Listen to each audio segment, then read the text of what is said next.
এটা ছিল শ্বশুরবাড়িতে ৩ নম্বর দিন। সেদিনকে সকাল সকাল আমার শ্বশুর আমার জন্য ডার্ক চকলেট আর কচুরি জিলিপি এনেছিল, কারণ আমার আগের দিন রাতে পিরিয়ডস হয়ে গেছিলো। দেন আমার জামা কাপড় ফোল্ড করতে বসে গেছিলেন। সেদিন দুপুরে ছিল হালকা খাবার, কারণ দুপুরবেলা আমাদের বাড়ি ফেরার ছিল। তো আমার শ্বশুরই আমাদের ছাদতে গেছিলো, কিন্তু সেখানে ছাদ থেকে এক কাণ্ড হয়ে যায়। জানতে পারি সব বাস অলরেডি বুকড হয়ে যাওয়ার, সেজন্য আমাদের চলে আসতে হয় বাড়ি এসে আর কি করব, তাই রেডি হয়েছিলাম। তাই ও আমাকে বললো চলো ঘুরে আসি। তো ওখানে রাম মন্দির আমরা দুজনে দেখতে গেছিলাম, যেটা সত্যি খুবই সুন্দর ছিল। বেশি দূরে ছিল না, কাছাকাছি ছিল, যাই হোক।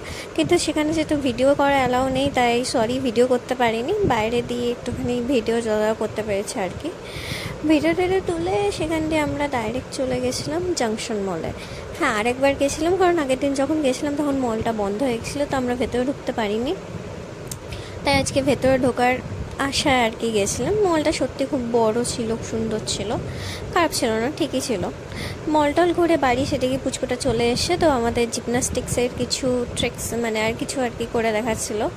মেয়েটা খুবই ইমোশনাল হয়ে গেছিলো আর কি, আমরা চলে যাচ্ছি। ও এমনি প্রেও করেছিল বাই দ্য ওয়ে যে আজকে যেন আমরা না যাই, তাহলে ঠাকুরকে মিষ্টি দেবে, তো তাই আর যেতে পারিনি। তো